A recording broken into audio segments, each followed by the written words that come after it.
That was bad. That was bad. Come on, Michael, you can do better than that. That's a dad joke. You're listening to the Nerds Out of Order podcast, Nerd News, with Michael Lobb and David Camus.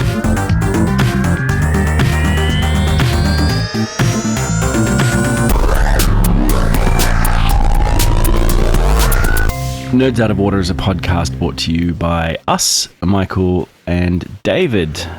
David runs a company called One Bright Cloud, where he heads up a team of tech and futurists looking at autonomous vehicles, AI, and public safety. And Michael runs TeamScale, who helps company keep software development projects on time and on track. We challenge our own perspectives and try to see things from each other's. You don't need to agree, but after listening to this podcast, and after 30 minutes, you'll definitely have an idea on what we're talking about.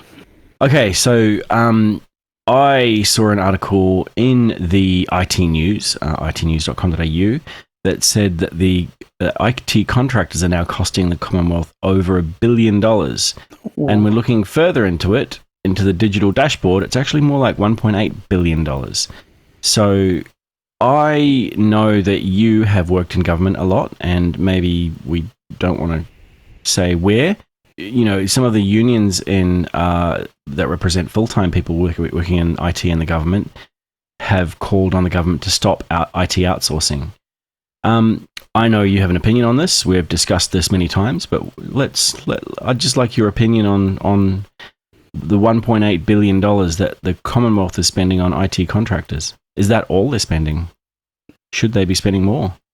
Maybe they are spending more. As you say, the IT dashboard, both the Queensland and the federal one, shows differing costs around the nation. Yes, I think it's warranted.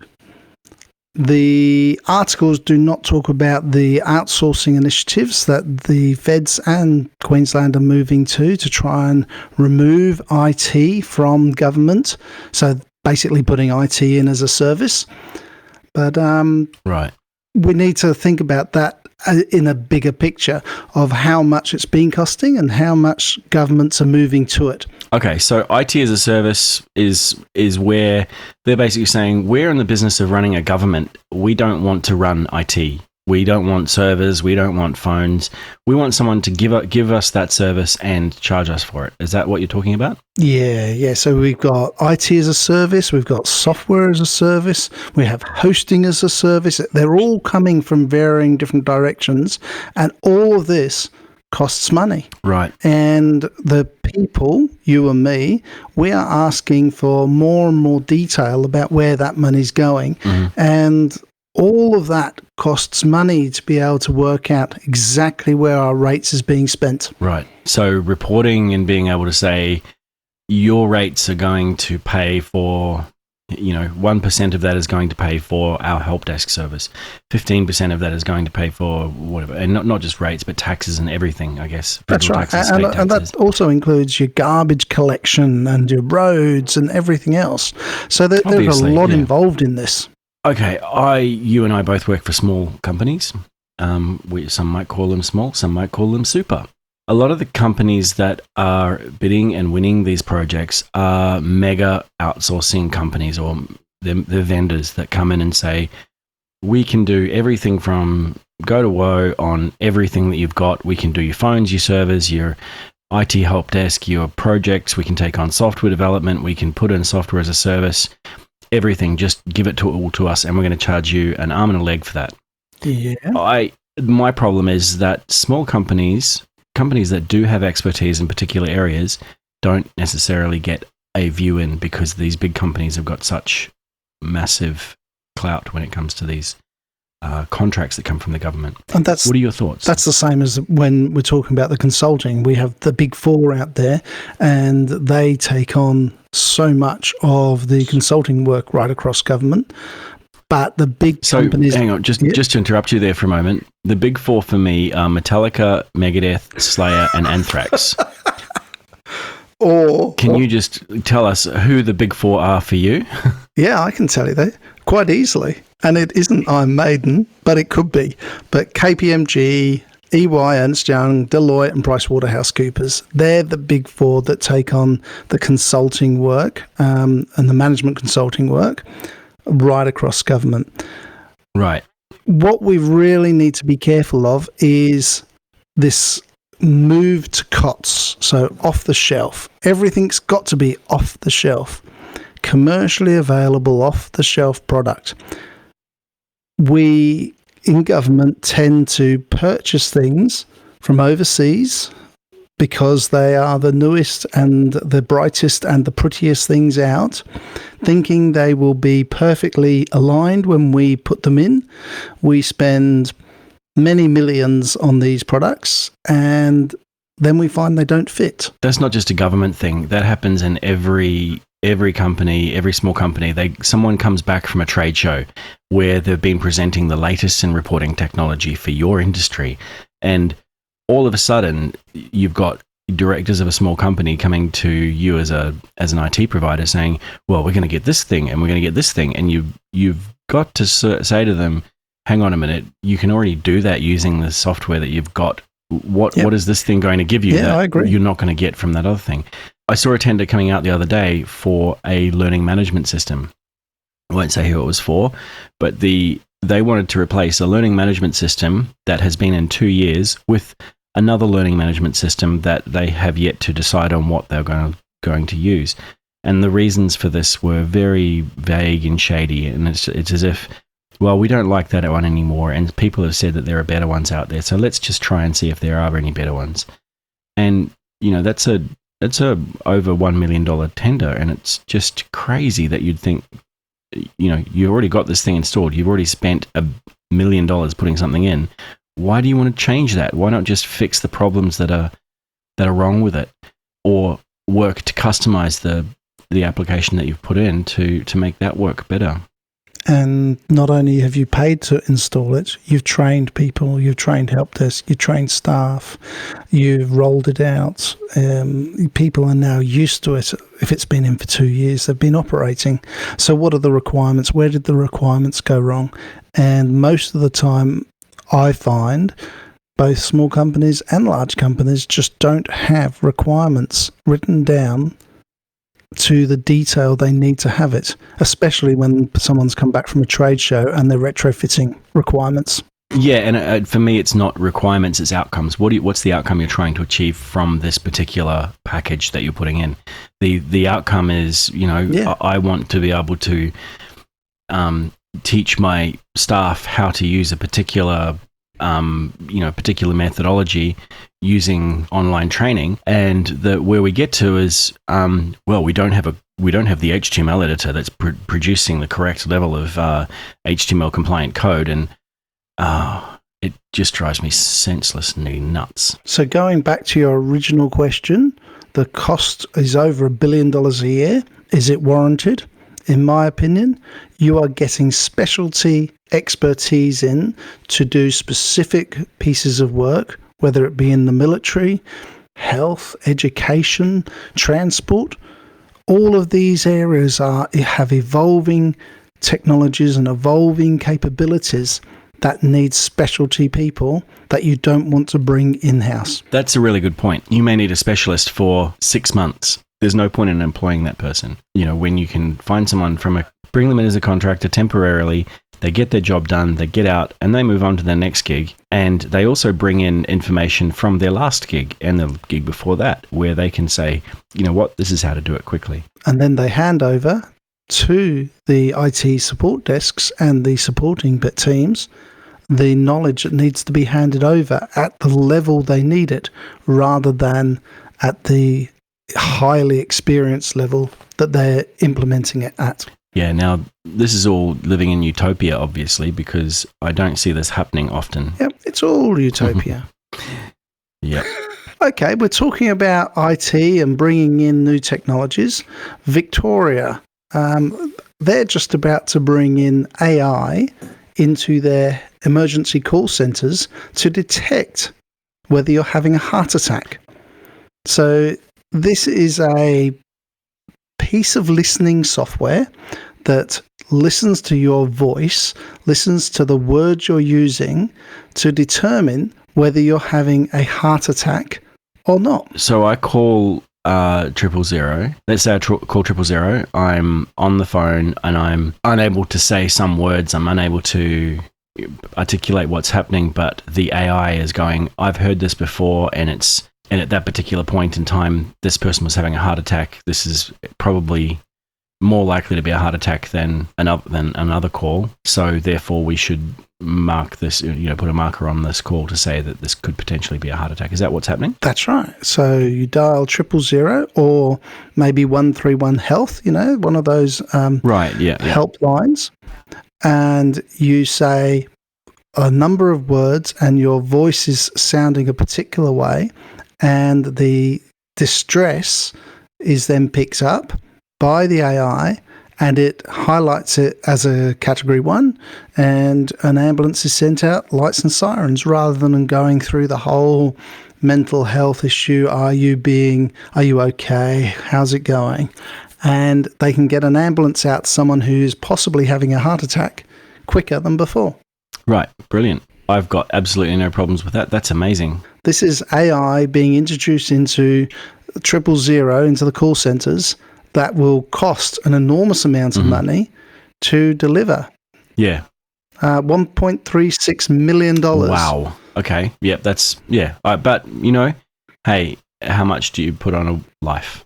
Very hard one, that one. It's a very hard one. Over time, this could actually save a lot of lives, given that, when someone's having a heart attack, they may not be able to actually articulate what's happening to them using words that a trained emergency worker would be able to have a good understanding of what sorts of things are happening, but this could just give us the extra edge and save it 1 or 2 more lives per year from cardiac arrest. Because I don't know if you knew this, but I was watching this infographic the other day that shows everything from shark attacks through to cardiac arrest, including cancers and all sorts of things that you could be killed by. And cardiac arrest makes up more than half of the deaths that occur. It was. Yep, I would agree with that. Beyond comprehension how many people die from heart attacks every year. And I, for one, have had 3 suspect heart attacks, and one of those I didn't dial 000 because I didn't think it was a heart attack. I dialed 13 Health, and they worked out over the phone using the question and answer papers they have that it was a heart attack. Oh my God. And a big shout out though right now to the people who are developing this. This is this AI is being developed by Monash University and Ambulance Victoria, and I fully support it. Yeah, so when are the other states going to put it in? Obviously there's going to be some sort of level of research in this, and once this is in Victoria, then it could be rolled out to other states and other territories around the world, so pretty important. You won't believe what they've done here, but I want to talk about clickbait. Clickbait? Yeah, so clickbait is where they give you some sort of line or image or something like that says, you won't believe what this celebrity said when the cameras were off. And the idea is to bait you into clicking that ad. And when you get there, it's just an ad for, whatever, some sort of pill that enhances performance or, cryptocurrency or something like that. Sounds like Facebook, sounds like LinkedIn, sounds like so many. Yeah, so one of the interesting things is I've been using ad blockers and some other technical wizardry on my browsers and things to stop those sites recording my click history and my browser history. The interesting thing is how my Facebook feed has changed since I've been doing that. So I used to get very highly targeted ads telling me that only men who are born in December should buy this T-shirt, and that T-shirt happens to have a picture of an amazing guitar with Legend Michael printed on it. So that to me is hugely targeted. They know my name's Michael. They know when I was born. They know that I'm played guitar in bands before. And since I've been using these ad blockers and things, it's been really heavily replaced with very poorly worded clickbait that is not relevant at all. And now I feel as if I'm seeing the lowest of the low when it comes to ads, because they're just going, well, we don't know what to advertise to this guy, so give him something that he's going to click on. Anything. Well, first of all, I'm surprised that you get the same T-shirt ads that I get. But hopefully you'll okay. say David. They do say David. So what are you using to block these? What ad blockers are you using? I'm using a combination of Brave. I'm using an ad blocker built into my VPN that I use. I'm also using an ad blocker that is in Chrome, and I've tried a few of them, so I don't know which one I'm using at the moment, but I tried different ones to see how they work. It was kind of an experiment to see how the advertising would change. And it has. It really has changed. So I think for the next month, I'm going to stop using those ad blockers. I'm going to see how the ads start targeting me again. But I'm interested. Do you see these highly targeted ads, and do other people in your family see these? Yep, I see them quite definitely, and I'm not one to hit on these the buttons that say, "Look what this person has done now. Look how they've gone," and et cetera, you won't et cetera. believe. Yeah, I probably wouldn't. I probably Look wouldn't at what believe the it. economy has done now. But I don't click on it, but I still get these ads. Why don't you click on it? Because does that mean I've clicked on one? I've seen people that that are just compelled to click on these things. Wow, do you see what Chris Hemsworth's advertising at the moment? And he's not. He's just being photoshopped. I don't know. I think that it's the lowest form of advertising, and I think that people who do this should be ashamed. But this is how Facebook advertise. That's my belief. This is what Facebook advertising is all Facebook about. don't advertise. People advertise on Facebook. Very well said. This is how people advertise on Facebook. Yeah. So I just want to read some clickbait that I've seen. This guy went to hug an elephant. What happens next will blow your mind. Number 2. These facts about childbirth will change the way you look at life forever. Number 3. What this little kid can do with a bongo drum will make you sob uncontrollably until you burst. Now, I personally wouldn't click on any of those, but, you might. You probably won't. But there are people who will click on them, and they must click on them because they're pushing them more and more. And it's sad but true. I'm just reading it here. It's sad but true. But when it comes to clicking links online, most of us are very gullible. Yeah. It is true. It happens all the time. Why? Why do we do it? They must be selling something that is, they must be selling a lot to be able to want to continue to do it this way. Or they must be buying something, or they think they're going to get something above everybody else if they click on it. Wow, I'm getting targeted ads just for me about this guy who wanted to hug an elephant. I love elephants. So is it unethical or is it ethical? Oh, it's preying on dumb people. There, I said it. Yeah, it's an ethical advert. It's not. It's got nothing to do with. It's got nothing to do with anything. It has an unethical comment. Yeah, it's an unethical headline that points to an ad for a dodgy product that you wouldn't even buy on as seen on TV show. So with Instagram moving across and being purchased up, and it's coming more and more like Facebook every day, are these appearing on Instagram? For me, you do Instagram, don't you? I'm finding that the ads on Instagram are far too similar to posts on Instagram. I can't tell the difference sometimes, and sometimes I'll go to double click to say I like this, and it's actually an ad, and that, to me, that's wasting my time because I've got to, go back and I've got to do all this stuff, and I just find it frustrating.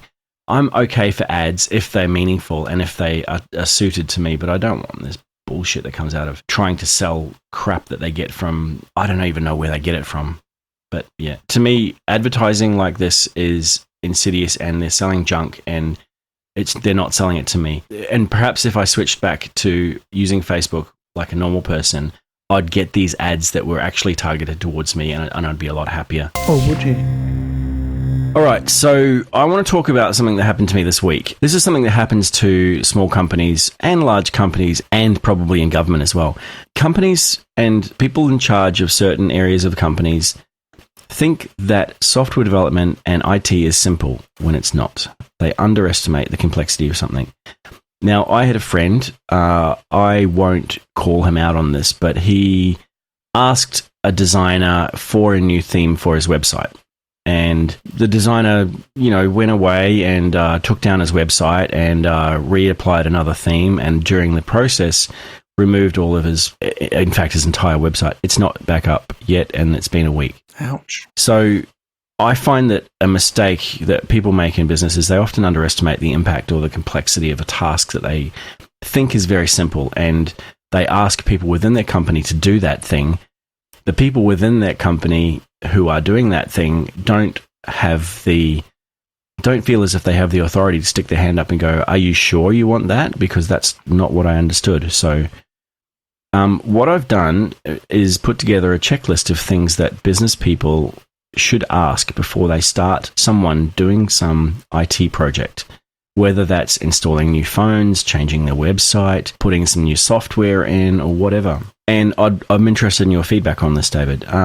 So the first thing they should do is just understand what's involved in this change. So they can go to a whiteboard, list out the steps, and what that does is it forces you to think about the steps that are involved in doing this change. So in this case, by my friend asking his developer or his designer, what's involved in this? They might have actually thought about this in detail and gone, well, you know what, we probably should be doing this in a development environment first before we actually push it out to live. Now, that's a good idea. Yeah, I mean, the second thing that they should do is think, what's the absolute worst that could happen? And what's the impact of that? So in this case, he's been without a website for a week. Now, in this particular case, it's probably not so bad, but if you were getting, 200 or 300 hits a day, and you're getting, a good amount of leads from that, that's a fairly significant impact. And it's easy to assess what the impact would be. All you got to do is think, if it all turns to shit, what's going to happen? And, let's say we're putting in a new phone system and the worst happens and it doesn't work. Well, you've lost your phone system. Are you using your phones for getting calls, or can you rely on your mobiles? The third thing is think, if everything does turn to crap, how do I roll it back? Do we have a backup? What's the plan with that? Have we tested the backup? Or do we just roll forward if there's an issue? Like if there is an issue, can we just spend a couple of hours and get it right? But just talking about that and understanding it is probably is going to save you in the long run. And the last thing is to make sure that you do everything in a staging environment first. So don't do things in production environments without testing it out. That's all I'm saying. Just as a quick go-to as well, and David, I know you do this with me all the time, is an idiot check. So you run this all past someone else. So you just, as a business owner, you turn to someone who you trust and you say, hey, I'm going to do this change. Here's what we're thinking about doing. What do you think? And often that person will ask you a question like, oh, did you think about, what happens if the website's not available? And that gives you the confidence to say, yeah, okay, well, I didn't think about that. Let's go and ask. You shouldn't say go to your development team before they can answer these questions either. So if they can't answer these questions, then they're not thinking. Is there anything else you would add to that, David? Or is there any questions or any thoughts on that?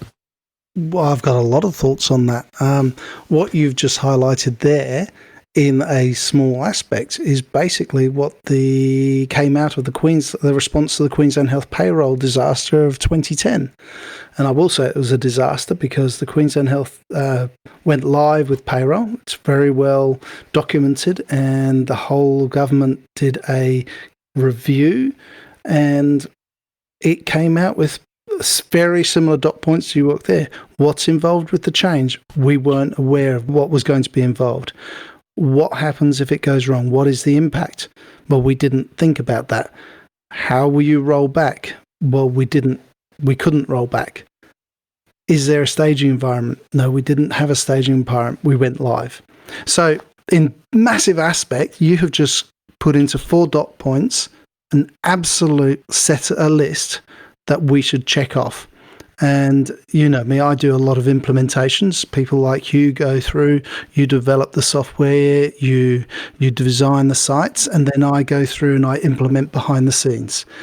And I always do these idiot checks, and then I peer review it. I do an implementation plan and I get it peer reviewed. Change strategies, and you peer review it. And it doesn't matter how small the site or the application may be, it'll be just as important to that company as it would be to a large company, as it would be to a government agency. So what you're saying is I can send my bill to the whole of government for these 4 dot points? I think you get. I think they might already have those 4 dot points in some form of summary already, but you've done it really well. You know what it's like. They've probably spent $13 million getting a white paper that's 200 pages long just to say these 4 dot points. Probably nearer $1 billion, because that was the cost of IT this year. With small business, you don't have money to waste. So this is, that's right. You just don't have money to waste. And that comes back, do I really need a backup? You've done this before. Do we really need to do it in a staging environment? Can't we just put it in? And there are some cases when it's okay. In some cases it's okay. Yeah, no problems. We've got a backup, so we won't worry about the staging environment. If it all fails, we'll just restore the backup. We don't need that staging environment. Or the opposite. Oh, you know what? We've got a staging environment, so we won't bother backing up production. We're just going to switch the domain over to the new environment, and if all else fails, we'll just switch the domain back. There are ways you can get around it, but thinking about these things is so critical to small business and large business. And I know that I've sent you customers, and we've both walked away shaking our heads going, they have no idea what is involved in this. Yeah, well, at least we know that Elon Musk's Cybertruck will have all of these tests done. We back on the old Cybertruck. Did you see? Well, yeah, so Hummer are coming out with a electric. We're gonna have a Cybertruck and a Hummer, and Hummer have outdone the Cybertruck. So 0 to 60 in 3 seconds. Like a Lamborghini, the power, the braking power, you've got 11,500 pound per cubic foot torque. Oh my God. And the costs are going to be very similar. Okay. Would you rather have a Cybertruck or a Hummer? We have to try them both out. We have to try out the Cybertruck with the barbecue in the back, and the electric Hummer. Maybe with a barbecue on the back. Both with a barbecue on the back. Yeah, let's have it. I haven't actually seen any of the Hummer pictures. They were only released very recently. Be interesting to see them. I've only seen the front grille on the ads. With all the lights going along the middle of it. Yeah, it's nice. It looks a little sexy. I said I didn't say it looks a little sexy about the Cybertruck when we had that discussion. No, this one definitely looks. The grill of the Hummer is sexy. It definitely looks a lot better. I mean, I'd still want a DeLorean, but this is fine. Okay. We also, with the coronavirus spreading around China, that's slowing down LCD production, and TV and monitor prices are looking to go up. So don't think about buying any TVs or monitor prices at the moment, or anything made in China for that matter. Yeah, Samsung prices are about to go up. It's quite interesting hearing how many things are going to go up in price due to this. They're thinking between 10 and 20% price increase across the board. It's really bad at the moment over there, and from what I can tell, this is the hard thing, is you can't tell these days because you can't trust any news. You can't trust what's coming out of the official sources all the time. We just don't know what's happening. I've seen some personal experiences through friends that I've got in those areas. I've seen some, secondhand personal experiences, and it's a worry. But I mean, the factories where these places are made, where these things are made, where the TVs and monitors and iPhones and any electronic gadgets, they're huge factories where lots of people go every day, and it's going to affect prices because it's they can produce less. That's right. And we're not trying to take away anything around the devastation this may have on the population as this epidemic threat moves around. And I have friends whose family are in lockdown because they're stuck over in the cities over there. But what do we do? What do we do if we want a new monitor? What's going to happen to our phones? What's going to happen to all sorts of things? I think that's a really good word. Want. Do we want them or do we need them? If you want a new monitor or you want a new phone, postpone it for a little while. If you need a new phone for one reason or another, or if you need a new monitor for one reason or another, think about how whether that is a want or a need. And that should go for all the time, anytime, for anything. It is indeed. It is. And listen to me being all utopian. This is very much unlike you. And just for that, what did you do to me? I am a Chrome user. I don't like Internet Explorer. Last week you told me about Edge Chromium, so I said I'd try it. And now I have downloaded it on my laptop, on my home PC, and I'm only using it. And suddenly your fans are not spinning as much. I know. And of course, the only one thing that seemed to have a problem was our podcast today, which needed podcasting Chrome. Software. Yeah, our podcast software did not like Chromium for some reason. I'm not quite sure. We'll have to work through that one. I'm sure they'll catch up. But I'm enjoying it. I'm actually enjoying it. It's fast. It's using very small amounts of memory, which is what you said. And comparing with Chrome, I am very happy with it. There's always been the big Apple, Microsoft, Google. What's the fourth one in that? There must be a fourth one. Facebook, I guess.